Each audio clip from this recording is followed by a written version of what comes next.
भारत भाई, अब क्या आपको लग रहा है, उत्तर प्रदेश में तो फ्लैग मार्च हो रहा है और अभी से लग गया है कि मुसलमान जो है सड़क पर उतरेंगे तो हम अभी से बंदूक डंडा सब दिखा दें कि भैया इतना मार मारूंगा कि पाकिस्तान में भी ठौर नहीं मिलेगा। मन ही मन तो यही कह रहा है। क्या आपको लग रहा है क्या होगा अ, उत्तर प्रदेश में? धनंजय जी, अभी तक तो जो भाजपा चाह रही है वो उसकी मन मर्जी का हो रहा है। अच्छा, एक और बात, वो वाला तो कहानी लगता कहीं गुम हो गया, राणा संगा वाला जो रामजी सुमन जी को हाँ हाँ दिखा हाँ रहे थे, हाँ हाँ वो तो गायब हो गया अब लगता तो अब तो वक्त चलेगा। आजकल क्या चल है। रहा हाँ है, वक्त चल रहा है। जी, बिल्कुल, हाँ। 15 दिन पहले जागीर चल रहा था, फिर राणा सांगा चला, अब वक्त चल रहा है ना। तो ये हर 15 दिन बाद कुछ ना कुछ चलता रहता है। फौज चलेगा, लेकिन पाकिस्तान हमेशा चलेगा। तो बात धनंजय जी ये है कि जो भाजपा चाह रही है वो अपने मन की पूरी कर रही है। अब सवाल ये है कि पूरी क्यों कर रही है, जबकि पूर्ण बहुमत भी नहीं है। अब पूरी उसकी सारी चीज मंशा पूरी हो रही है। ना टैरिफ का सवाल कोई मीडिया में आ रहा है, ना महंगाई का सवाल है, ना बेरोजगारी का सवाल है। सवाल ये है कि वो उसकी मंशा पूरी क्यों हो रही है। तो आप अगर बारीकी से देखेंगे, विश्लेषण करेंगे, तो भाजपा का आप खूबी देखिए कि 78 में जेपी आंदोलन के कंधों पर चढ़कर आई, और जिस कंधे पर चढ़ के आई उस कंधे को उतार दिया। इस सवाल पर मतभेद हुआ था कि आप आरएसएस की दोहरी सदस्यता नहीं लेंगे। इन्होंने कहा था कि हम दोहरी सदस्यता लेंगे, आरएसएस हमारा बाप है, हमारी माँ है। इस बात पे लोहिया लोहिया को और जेपी आंदोलन को उठा के फेंक दिया। उसके बाद ये आते हैं वीपी सिंह की सरकार को। वीपी सिंह की सरकार को एक तरफ से समर्थन कम्युनिस्ट दे रहे थे, एक तरफ से ये भाजपा वाले दे रहे थे, और ये सरकार में जाने को तैयार थे। लेकिन जब लेफ्ट फ्रंट ने कहा कि हम तो बाहर से समर्थन देंगे, तो इनको भी थोड़ी सी लिहाज शर्म आई, चलो हम भी बाहर से दें, हमें भी बाहर से देना पड़ेगा, वरना सरकार के मंत्रालय मंत्रालय बट गए थे। तो वीपी सिंह ने जब वीपी सिंह ने मंडल लागू किया, तो एक मंडल लेके आ गए, नहीं वीपी सिंह को धक्का दिया इन्होंने। उसके बाद ही अन्ना आंदोलन को लेके आए, अन्ना के कंधों पर सवार है, उसको भी धक्का दिया। आज अन्ना का कहीं पता नहीं है। इस घटना को आप देखिए, जिसके कंधों पर सवार होकर आते हैं उसके कंधों को तोड़ देते हैं। अभी क्षेत्रीय पार्टी 25 साल पुराना गठबंधन उद्धव की पार्टी के साथ, उसको तोड़ सकते हैं, तो नीतीश जी की क्या औकात है। इसका मतलब मैं ये मानूं कि जो एनडीए के साथ जो गठबंधन आज बिल्कुल खुल के एक्सपोज हो गए हैं, जिनको एक्सपोज होना बोलते कहा जाता है, वो पहले से अंदर खाने साथ थे। वो भाजपा उनको बहुत तरीके से यूज कर रही थी, ताकि मुस्लिम वोट जो भाजपा को नहीं देना चाहता वो इन्हें दे दे, इसलिए उनको जिंदा रखे हुए थे। आज भाजपा को लगा कि अब इनकी जरूरत नहीं है, ये कि इनको मुसलमान वोट मिले, इनको हम ही जिता लेंगे, इनको विश्वास दिला जाएगा कि हम जिता लेंगे। और जो भी इनके फाइलें वाइलें थी, जो भी जिस तरह ये इनके प्रकरण जैसे इनको काबू किया वो कर लिया, और ये अब मामला बिल्कुल क्लियर हो गया। भाजपा की कोशिश ये है कि 80-20 का मामला हो जाए। और 80-20 का मामला, अभी आप कह रहे थे कि जब हमारे सैयद साहब के हिंदू को अकल आएगी कि अफगानिस्तान ना बन जाए, ये ना, वो चाहते हैं अफगानिस्तान बन जाए।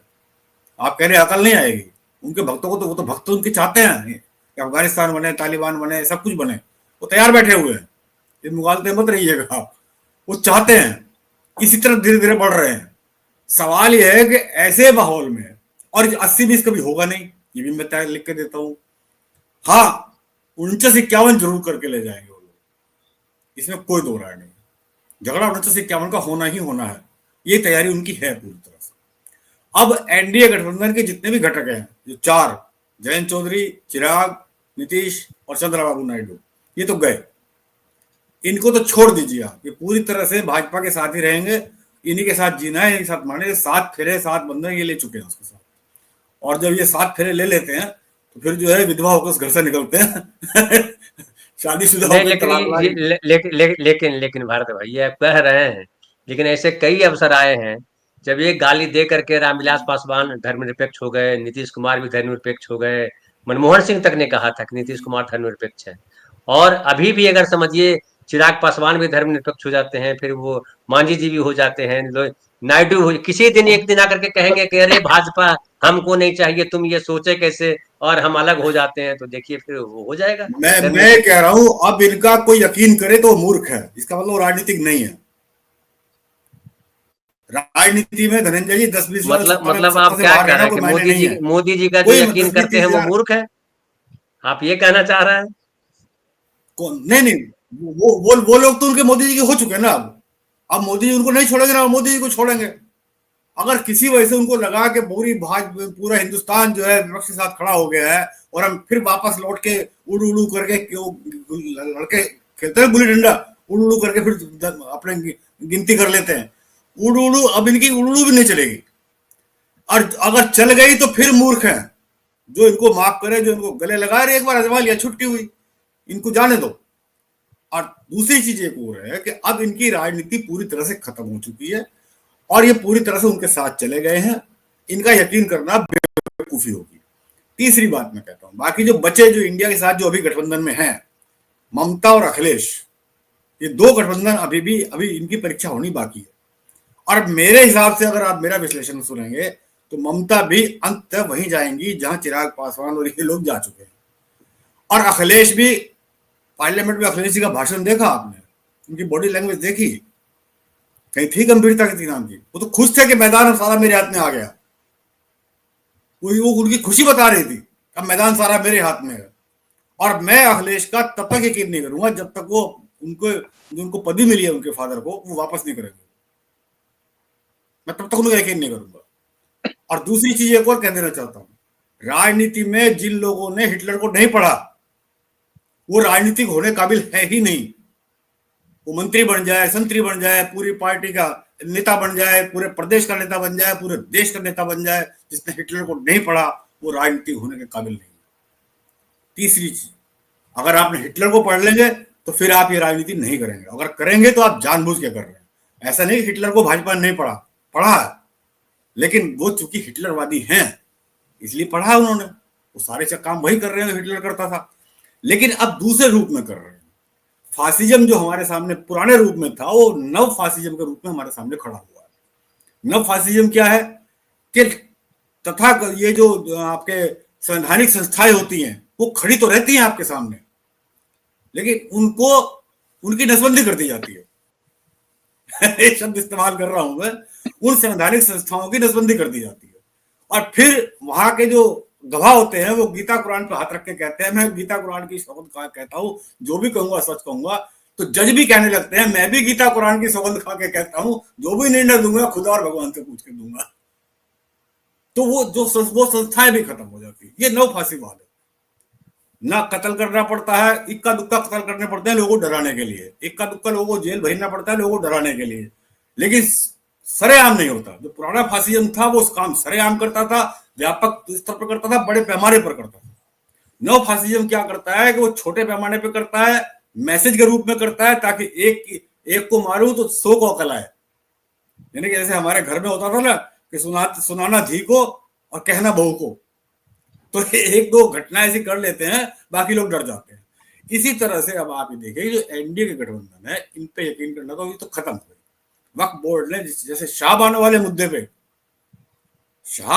मुद्दे का इस्तेमाल किया इन्होंने, पार्लियामेंट के अंदर भी इस्तेमाल किया, और आज भी गोदी मीडिया के जो पत्रकार हैं भाजपा के प्रवक्ता और चिराग पासवान और क्षेत्रीय पार्टी प्रवक्ता उसी शाह बानो कांड का प्रचार कर रहे हैं, उसी का सहारा ले रहे हैं। देखिए आप, ये गलती, एक गलती जो मुसलमान से हुई थी उस गलती को आखिर तक भुनाएंगे लोग।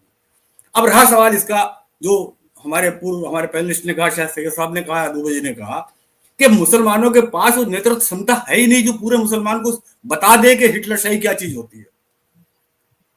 इनको इमाम को तनख्वाह मिल जाए तो लट्टू हो जाएंगे, मदरसे को चंदा मिल जाए तो लट्टू हो जाएंगे, मस्जिद को चंदा मिल जाए तो एक 4 मीनार की जगह 5 मीनार बन जाए मस्जिद के तो खुश हो जाएंगे।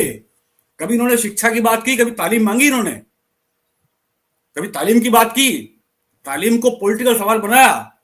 नहीं बनाया। पॉलिटिकल सवाल बनाया, धार्मिक मसलों को पॉलिटिकल सवाल बनाया, जिसका खामियाजा आज तक माइनॉरिटी को भुगतना पड़ रहा है। तो कभी भी आप अपने धार्मिक मसलों को पॉलिटिकल सवाल मत बनाइए।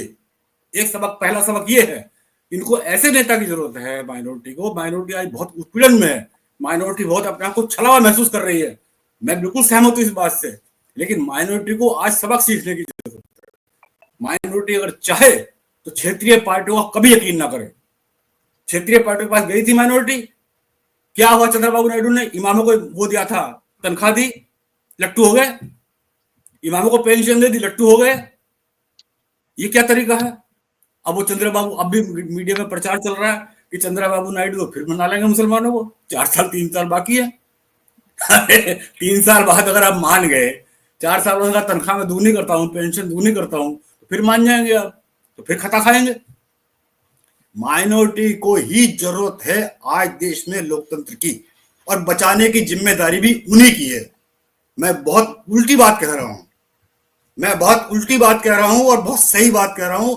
जो हिंदू की सेकुलरिज्म है, जो हिंदू पक्ष का जो सेकुलरिज्म बचा हुआ है अभी 30% 40% बचा हुआ है, उसको भी, उसके ऊपर भी जिम्मेदारी है कि वो भी अपनी माइनॉरिटी को साथ लेकर के, उनके हाथ में हाथ डाल करके उनके साथ खड़ी हो, और वो भी उनके साथ खड़ी हो। और ये तभी संभव होगा। अभी नीतीश जी का एक मसला है, मैं सुन रहा था एक बहस कहीं कि नीतीश जी को यकीन दिला दिया गया है कि माइनॉरिटी आपको वोट दे या ना दे कोई फर्क नहीं पड़ता।